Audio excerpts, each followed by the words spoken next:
The programme The Rise of the North Italian Violin Concerto 3, Towards Enlightenment, is the last programme in our trilogy of concerts exploring the development of the North Italian Violin Concerto. This programme deals with the enlargement of the orchestra and also the development of the violin concerto towards the classical era. The second programme looked at works solely by Vivaldi, who is, after all, the king of the concerto. And so there are still a couple of concertos by Vivaldi in this programme, alongside concertos by Tartini, Sammartini and Locatelli. Tartini, in many ways, bridged the gap between Vivaldi and Paganini. Tartini probably knew Vivaldi because Tartini lived and worked for much of his life in Padova, which is just across the water from Venice, and indeed gave many concerts in Venice itself when Vivaldi was in residence.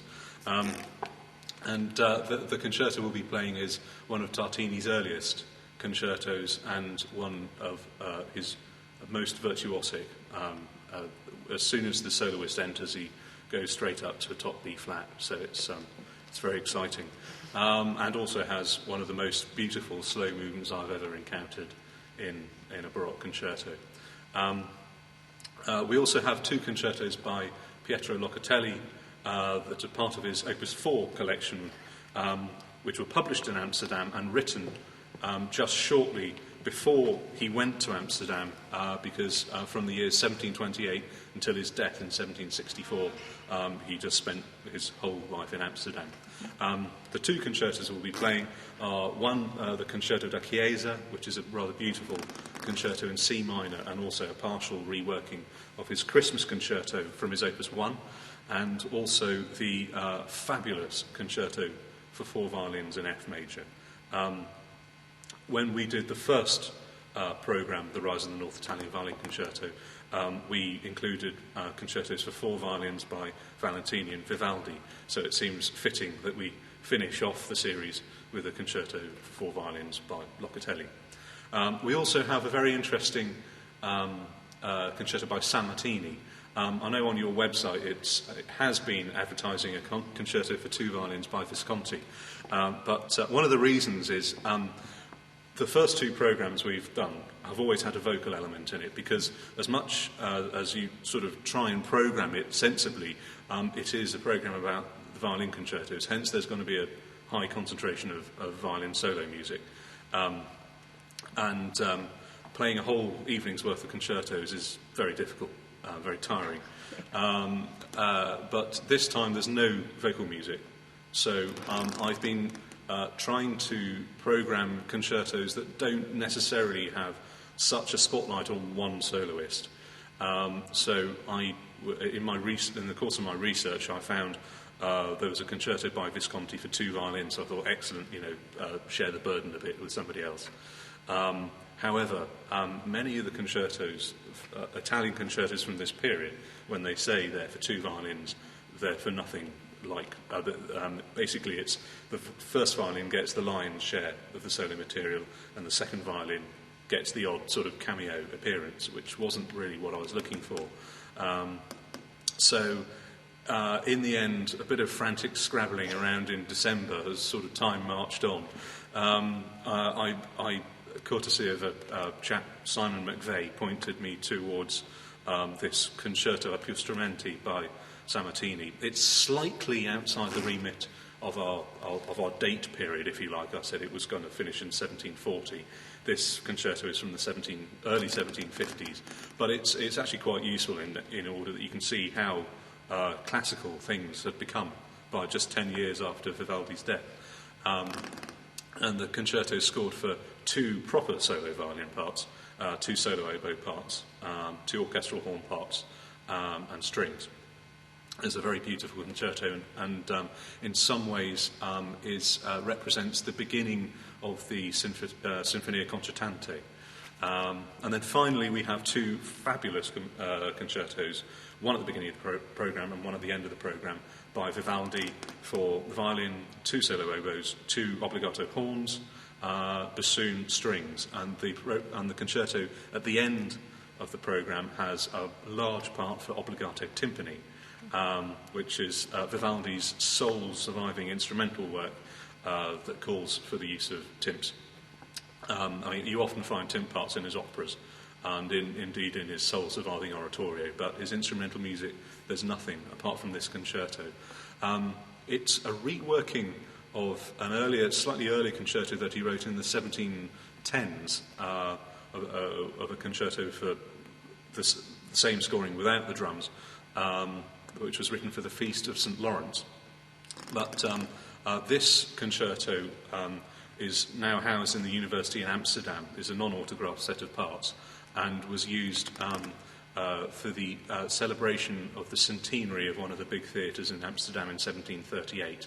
And we have a list of all the people, all the musicians that took part in the performance. There were about 25 of them.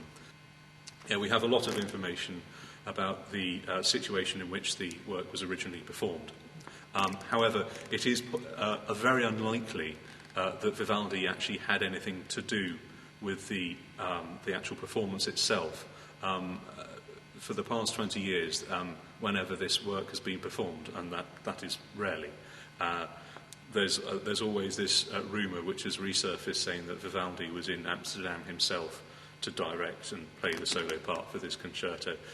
That's almost certainly unlikely, especially considering his opera Rosmira was premiering in Venice, which is it was much more likely that he would have been there rather than in cold Amsterdam at the age of approaching 60. So one of the very interesting things about this performance is the use of wind instruments. The first two programmes that we've done have just been solely string music with the addition of a soprano. But in this concert we have horns, oboes, bassoon and drums. Now, during the 18th century, there was nothing that approaching a standard pitch at which everybody played. Although pitches slightly vary around the world today, they only vary by fraction. In general, people play at what we call A equals 440 hertz.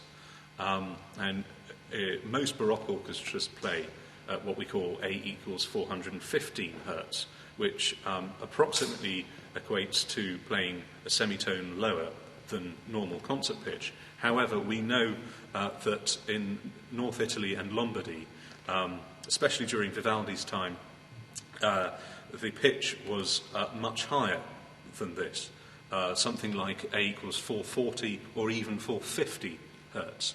So modern concert pitch or higher, it's a little bit higher. This does present problems when you're playing with wind instruments. With the brass, it's fine because in order to play at a higher pitch, you just stick a shorter bit of tubing in your horn or your trumpet and off you go. But with woodwind instruments, depending on what size they're built to, you can only play at one pitch, or give or take a few hertz higher or a few hertz lower. So we've actually had to have a couple of new oboes and a bassoon constructed for this very project. We had an American maker make a couple of oboes modelled on an Anciuti model. Anciuti was a Milanese oboe maker, which is very apt considering Sammartini was the leading Milanese composer of his generation. And also the bassoon was made by a Dutch chap, which is basically modelled on a kind of Venetian model. And interestingly, because we're going to be performing some of Vivaldi's bassoon concertos over the next couple of years with Peter Whelan, who will be playing on the 7th. He's got the instrument and says it makes playing Vivaldi's concertos so much easier than playing them on a normal baroque bassoon at 415.